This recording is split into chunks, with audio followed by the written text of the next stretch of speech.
Hello. So I thought I would dig out some of my old, very well worn ballet shoes from my dancing days and show you how I have sewn them with the elastics and how to tie the ribbons and sew the ribbons. So with the elastics, you just fold down the back of the shoe like this. So you see the back of the shoe just folds down, and it usually comes folded that way, so it's quite handy. And then in those seams, that's where I would attach the elastic, and I would avoid sewing it to this part here because there's the wiggly worms or the strings that go through this that can tighten the shoe. If you sew it into there, sometimes that can stop them from being from working. So I would sew them on just below that, and then the same goes for your ribbons. It's exactly the same place, and as you can see on here, I've got both. These are actually demi points, so they are soft blocks or soft point shoes. So these are needed when you're a bit older and you're going on point, but it's the same rules apply. So I'm going to put the shoe on like so, and as you can see, we've got the wiggly worms. These are known affectionately as wiggly worms, and we have to tuck them in so they can have a snooze in our shoes. So if your children ever go on about their wiggly worms, that's what they mean, and they need to be tucked away so it makes the line of the shoe nice and clean and neat and tidy, and it also means that we're not going to trip over any excess strings and ribbons. So you've got the shoe on and everything is there. You've got the elastic on, and see how it's actually fitting quite nicely on my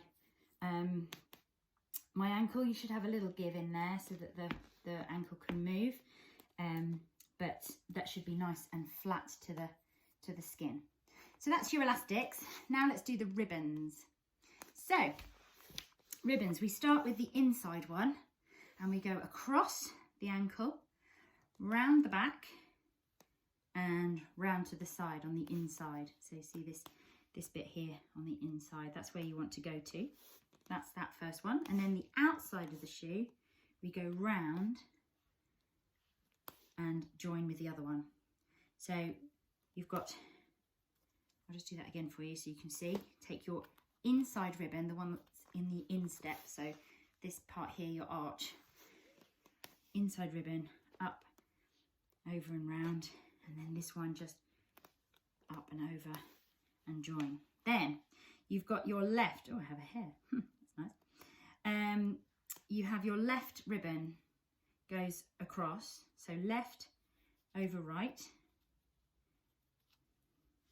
and so you should have that, if you can see that. And then this is your right ribbon now, goes over left. So you then make a nice flat knot. You can see that. You've got a nice flat knot there. So put it nice and tight, and then you can, if you put those in the right place, you can then put the ribbons up and underneath the ribbons in this sort of gap between your bone and your tendon, and you go up in there so that the ribbon is nice and neat. Point shoes. When you're doing ribbons for point shoes, I would suggest that you kneel up. So if you kneel up onto one knee, what happens is you have then got your ankle at a fully flexed ankle, which means it's at its widest. So it means that when you have done your ribbons, and you'll get used to it, as the children and the students who are doing point work will get used to it, they'll get used to how tight they like it. But if you start off by kneeling up and putting your foot completely flat to the floor so that you have the width of your ankle is at its biggest, then like so, into there, there you go. And then when you do your point, and you go up onto your points, your ribbons shouldn't be too tight. So that's how you do your ribbons.